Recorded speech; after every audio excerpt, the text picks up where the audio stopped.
Dr. Vicki Smithers is a family medical doctor in Rockwell. She graduated from Texas A&M, attended McGovern Medical School in Houston, and trained at Washington Hospital Family Practice Residency. She told me I could shorten that, but I just think. She lives in Ore City with her husband David and 4 dogs. She's got 2 grown children. They have a 152-acre tree farm and bed and breakfast. Guests stay in 2 cozy cabins, enjoy hiking trails and fishing in 3 ponds. They're close to Barnwell Mountain RV and Lake of the Pines. They started Counting Stars Ranch, a 501c3 nonprofit. They provide military veterans and first responders, their families, and service dogs a peaceful place to rest and relax. Local community and businesses sponsor monthly retreats. They connect veterans and first responders with local services, build community, and assist them in building stronger and more effective bonds as they heal from physical and emotional wounds. So welcome, Dr. Vicki Smithers.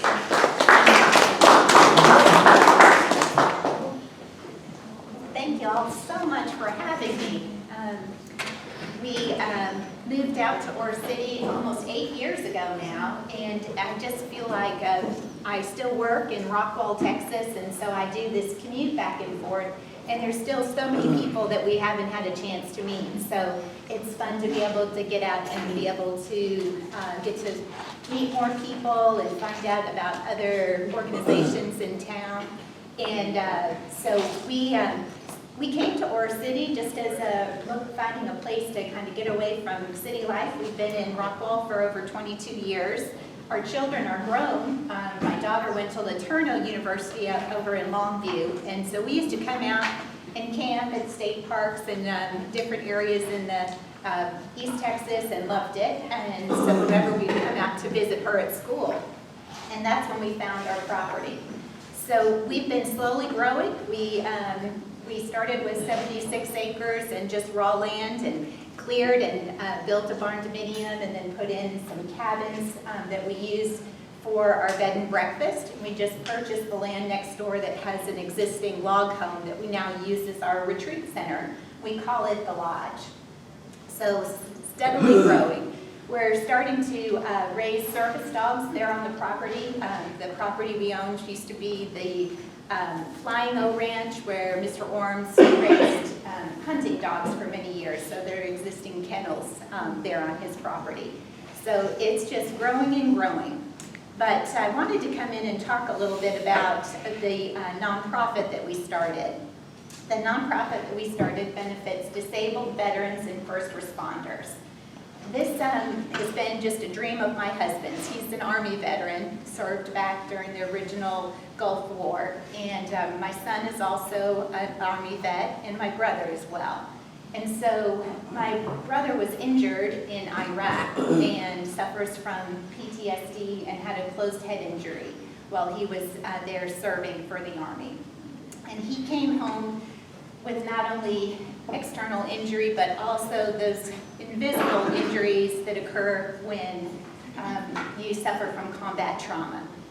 He was a medic in the Army, and he has 3 young daughters. And when he came home, it was a different type of war, a different type of battle he was fighting. It was no longer a war against an identifiable enemy, but more of an internal enemy.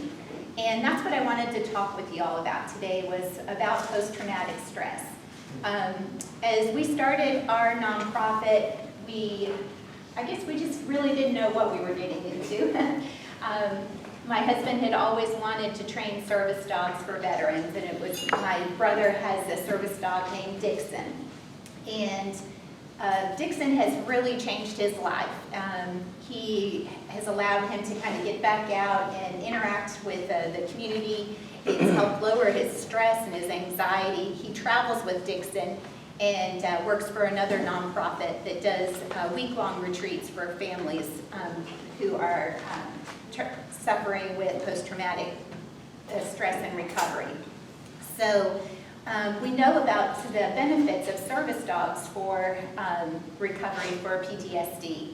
but specifically, the whole family gets involved. When a combat veteran returns from war and is suffering from these traumatic injuries, it's not just the veteran, it's the wife, it's the children. The entire family goes through a huge adjustment. So I guess I'm asking you all to join with me in the fight against veteran suicide, which is the unfortunate end for many of these vets that come home with PTSD. There are some local organizations out here in East Texas that are fighting hard against PTSD and veteran suicide. One of the organizations we've worked closely with is Mission 22. They're based in Tyler, Texas, and they're a 501c3 who brings awareness to this struggle with veteran suicide. Our focus is a little bit different. It really looks at the disabled veteran, and so those disabilities can be physical disabilities such as loss of limb or other type of injuries like closed head injuries, as well as the more invisible injuries like PTSD. And so we partner with many different organizations to help not only bring awareness to the struggles of our disabled veterans, but also to spread awareness about more invisible injuries like PTSD. So that's what I'd like to talk with you about today, is to just run through our slides a little bit on PTSD so that it'll help y'all sort of understand what PTSD is, and then we can talk how we can partner together to try to fight back against it. You need to tell me whenever. Sure. So, post-traumatic stress disorder has many different phases. It can occur after any stress or trauma. It can look like anger, anxiety, or many other conditions.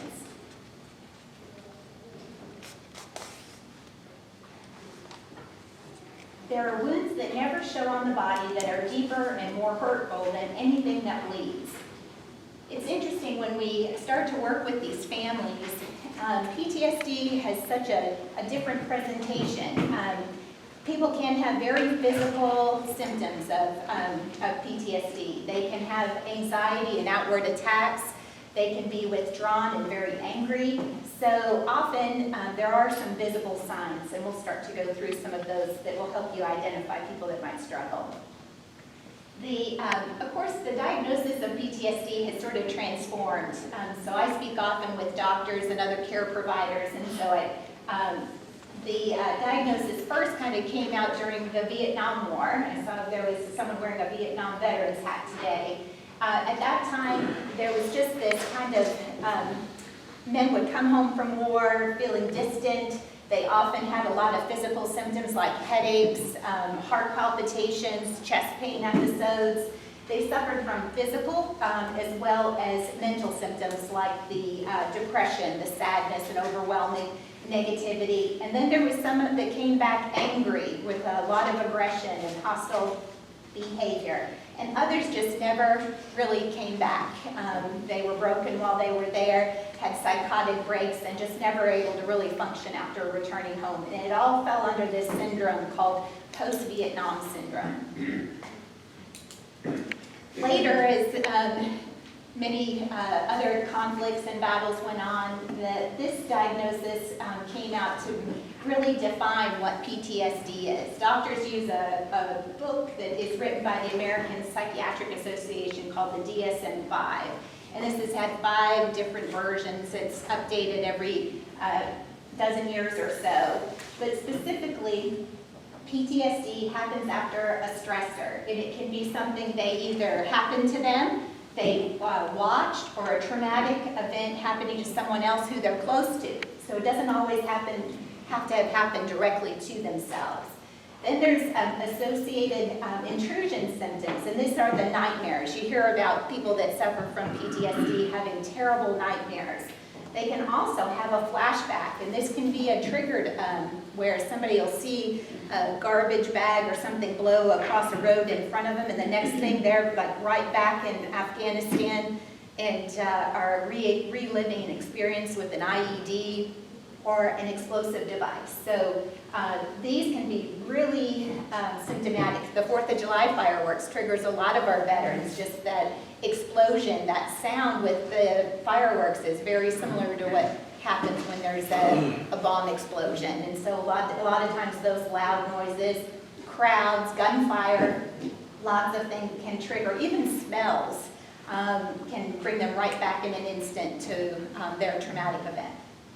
Avoidance is this ongoing thing where people just try to avoid those triggers. So they'll avoid groups of people, loud noises, in order not to have the more symptomatic, severe symptoms of PTSD.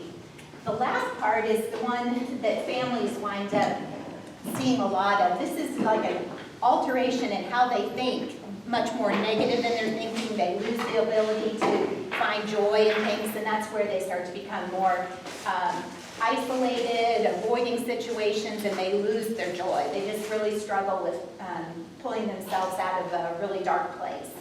The trauma-related arousal and reactivity is just where everything is kind of a heightened reaction. They'll get upset and angry, they'll be really irritable, and it doesn't take much. They just trigger with even a very mild response, so it can be pretty traumatic. The dissociative part is just where they kind of feel like they're watching their life like a movie. They just don't feel like they're a part of what's going on, and that really affects their children and families. They just sort of feel like they're seeing everything at a distance, and that's called derealization.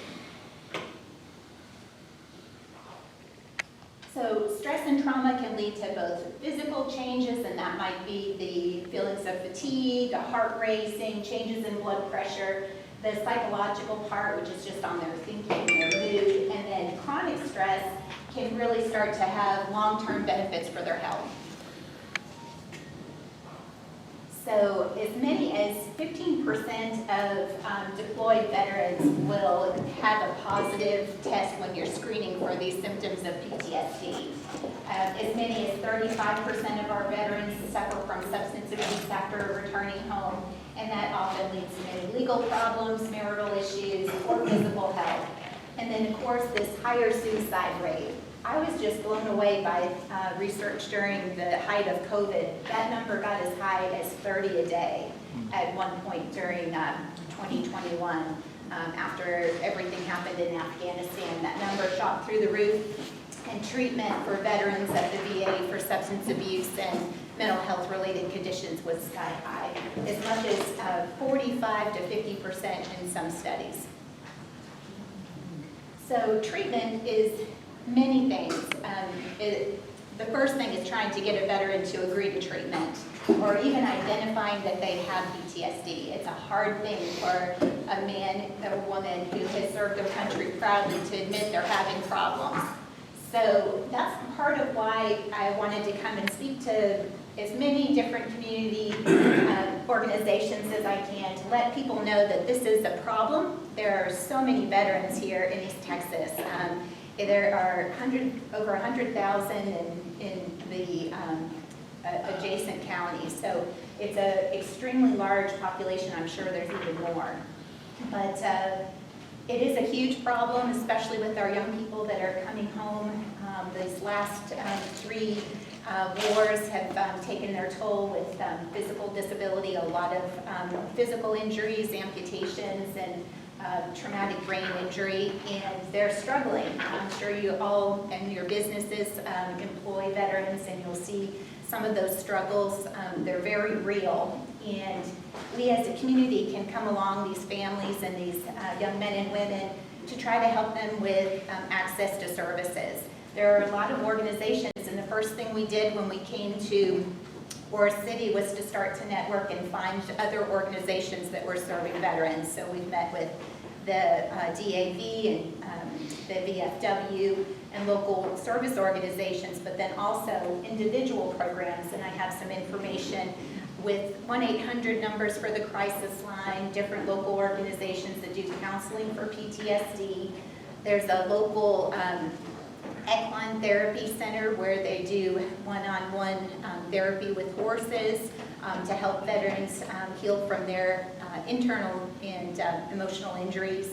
There are other groups that are doing walks and fundraising to help veterans that might be struggling financially with all of the economic burden that's been going on. We have a young veteran who's living with us. We had a tiny home donated and starting a small veterans village on the property to help temporarily house some veterans that are in difficulty. And then our big focus are these weekends. And we open up our bed and breakfast. We have ability to house 5 families. We bring them in for a long weekend. We do fishing and hiking and some one-on-one work on reducing stress and anxiety that comes along with helping dealing with their disabilities, whether that be physical or emotional. We also provide information about these local services for the families and other organizations that are all also working hard to reduce the number of veteran suicides. So I guess we're just down the road. There are definitely huge numbers of need in the community, and so we're going to be starting some local walks for veteran appreciation events this fall once the weather cools off a little bit. And we're always looking for people that are interested in volunteering, whether you're a veteran or not. We always need help on our Veterans Weekends. Our next weekends are September, October, November, and December. They're the first weekend of the month traditionally. And we're always looking for help for those weekends. I will be here for a little while to be able to answer any questions y'all might have about local services for veterans and what we do out at the ranch. There are some information and handouts on the back table if you wanted to, if you have a family member or people that work at your business that might benefit from the weekend. We still have openings for the First Responders Weekend in September. It's the weekend before September 11th. And then spots in December, and couples weekend is October. That's just couples, not the whole family. And there's one spot left for the October couples weekend. So look forward to partnering with y'all to help our local veterans. And thank y'all so much for letting me come and talk.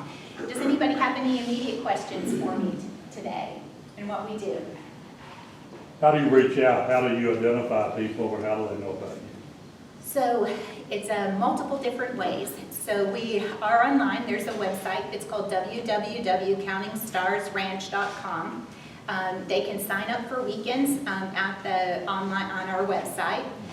We partner with many local therapists, groups out of all over Texas. So we pull as far as from Florida. So we have people. The last couple of family drove 16 hours for a weekend. But most of our families come from North Texas. So we have a lot of people from the DFW area, San Antonio, huge military population. And so I'm a family doctor. So we have a Texas organization, and so a lot of family doctors send me veterans that need this type of intensive weekend to kind of help improve quality of life and get away from stressors. We also have local counselors. We've gotten a lot of people from a group that is working in Longview area with families. It's called Operation True North. They've sent us quite a few veterans families, and they provide free counseling for veterans in crisis in their area, and so we have been able to kind of partner with them. There is a large PTSD organization based out of Rockwall, Texas, where I work during the week.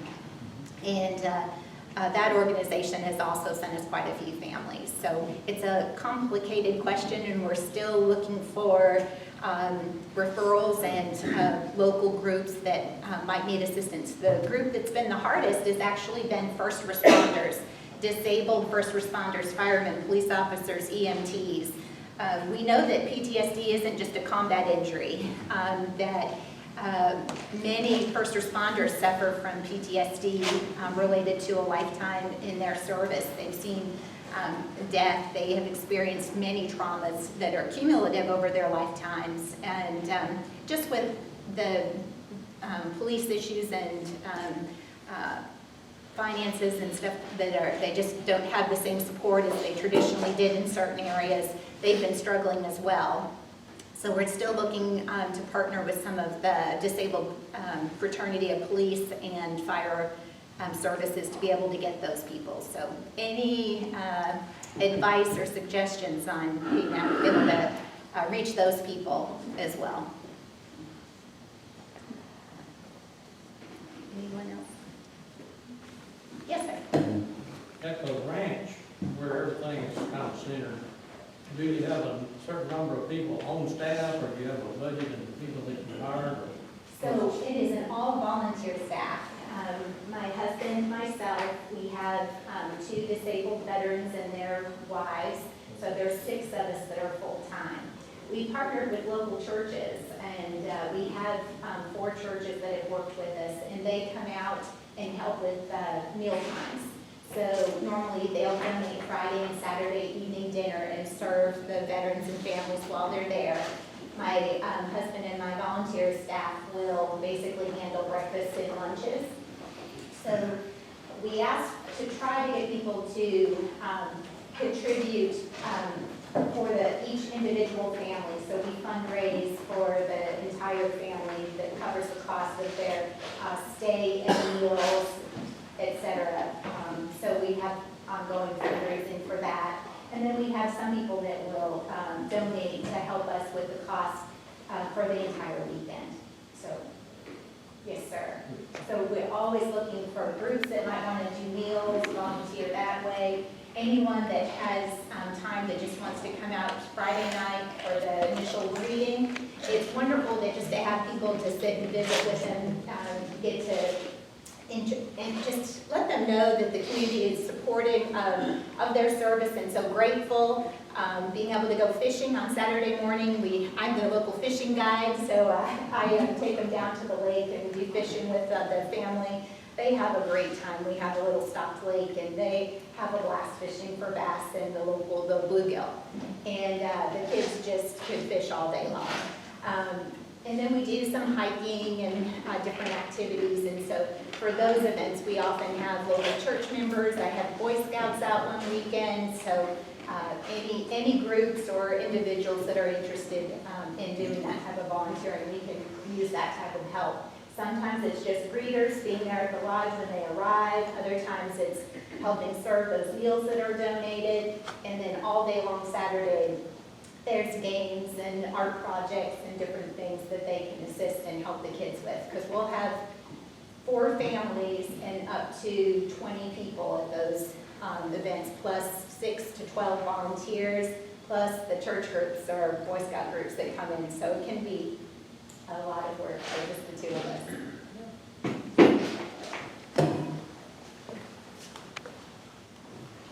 Any other questions? Thank you. It sounds like a great program. You're part of that. Pete Herman, you have a banner